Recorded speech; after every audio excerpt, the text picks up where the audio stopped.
नमस्कार दोस्तों, स्वागत करता हूं मैं आप सबका एक बार फिर से टेक्निकल में। दोस्तों आज हम बात करने वाले हैं राफेल वर्सेस राफेल की, यानी कि क्या भारतीय राफेल दूसरे राफेल की तुलना में कितना बेहतरीन है और ये फाइटर जेट मिस्र और कतर जो कि ऑलरेडी इस राफेल विमान का इस्तेमाल कर रहे हैं उनसे कैसे सुपीरियर है।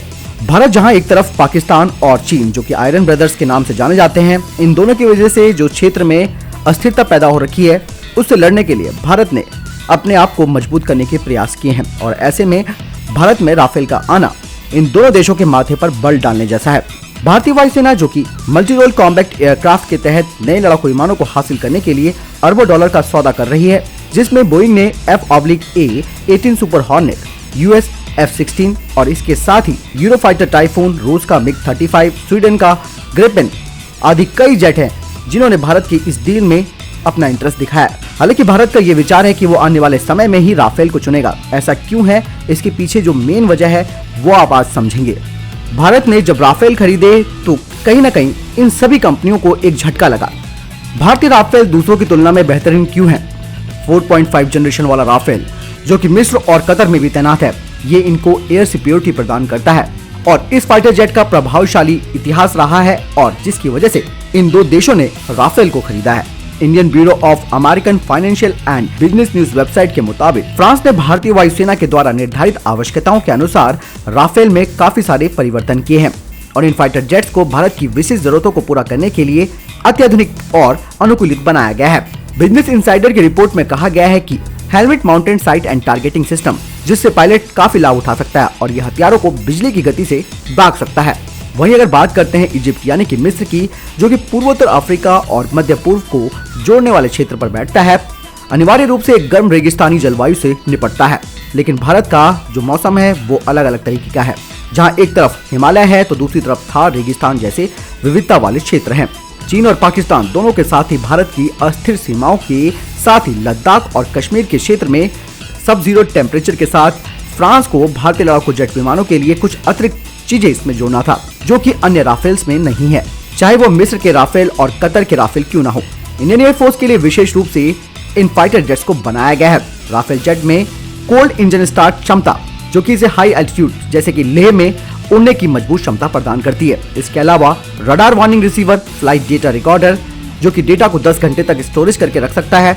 इसके अलावा infrared search and tracking system इस भारतीय राफेल में जोड़े गए हैं। इसके अलावा मिसाइल के हमलों को नाकाम करने के लिए भारतीय राफेल को एक्स गार्ड फाइबर ऑप्टिक टोट डिकॉय सिस्टम से लैस किया गया है, जो विमान को हवा से हवा और सतह से हवा में मार करने वाली मिसाइलों का मुकाबला करने में सक्षम बनाता है। प्रत्येक विमान में 2 एक्स गार्ड टोट डिकॉय सिस्टम है, जिसे तब रिलीज किया जाता है जब विमान को खतरे का पता चलता है। सबसे खास बात यह है कि इस विमान के इलेक्ट्रॉनिक काउंटर मेजर सिस्टम के द्वारा एक्स गार्ड को ट्रांसमिटेड किया जाता है। इस विमान के लिए फाइबर ऑप्टिक कनेक्शन सटीक जामिंग की अनुमति देता है।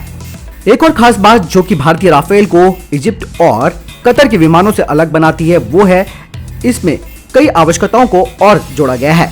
Bharat Su-30 MKI, MiG-29, Miraj 2000 और स्वदेशी निर्मित HAL तेजस के साथ साथ उड़ान भरने के लिए एक आधुनिक विमान की सख्त जरूरत महसूस की गई। और सबसे बड़ी बात ये थी कि मिस्र के द्वारा इतना महंगा राफेल विमान लिया गया, जो कि आश्चर्यचकित करने वाला था। आपको बता दें कि मिस्र संयुक्त राज्य अमेरिका का सबसे भरोसेमंद हथियार ग्राहक होने के नाते मिस्र की वायुसेना के पास पहले से ही 230 F-16 लड़ाकू जेट विमानों का एक झुंड है, जो कि अफ्रीकी क्षेत्रों में सबसे अधिक है। $5.9 बिलियन के 24 राफेल इन्होंने खरीदे। साथ ही जमीन में विद्रोहियों का मुकाबला करने के लिए उन्हें किसी भी तरीके से कोई संशोधित करने की आवश्यकता नहीं थी। वहीं डिफेंस एक्सपर्ट्स का मानना है कि दूसरी ओर भारत को अब राफेल की आवश्यकता नहीं है, क्योंकि वे विशेष रूप से सैन्य स्टैंड ऑफ के साथ आते हैं। राफेल अंतर्राष्ट्रीय बाजार में सबसे महंगे विमानों में से एक है। भारत ने 36 राफेल लड़ाकू विमानों का सौदा 60,000 करोड़ रुपए में किया। नए राफेल जो मिले वो भले ही देर से मिले, लेकिन इसमें लेटेस्ट टेक्नोलॉजी का इस्तेमाल किया गया, जिसमें खास करके हैमर प्रिसीजन गाइडेड म्यूनिशंस और एडवांस नेविगेशन सिस्टम शामिल था। ये नहीं भारतीय राफेल विमान को देसी GPS यानी कि IRNSS यानी कि Indian regional navigation satellite system द्वारा निर्देशित किया जा सकता है, जिसके लिए राफेल में उन्नत सिग्मा 95N लगाया गया है। और ये एक हाई परफॉर्मेंस नेविगेशन सिस्टम है, जो कि अधिकांश मांग वाले एरोनॉटिक एप्लीकेशन के लिए डिजाइन किया गया है, जिससे इसको एक एक्सीलेंट नेविगेशन और गाइडेंस एक्यूरेसी मिलती है। इसके अलावा डिफेंस एक्सपर्ट्स का मानना है कि वर्तमान में भारतीय वायुसेना के द्वारा मांगी गई 13 स्पेसिफिक इनहांसमेंट क्षमताएं यानी कि ISE, जिन्हें अप्रैल 2022 के बाद वाले बैचों में शामिल किया जाएगा।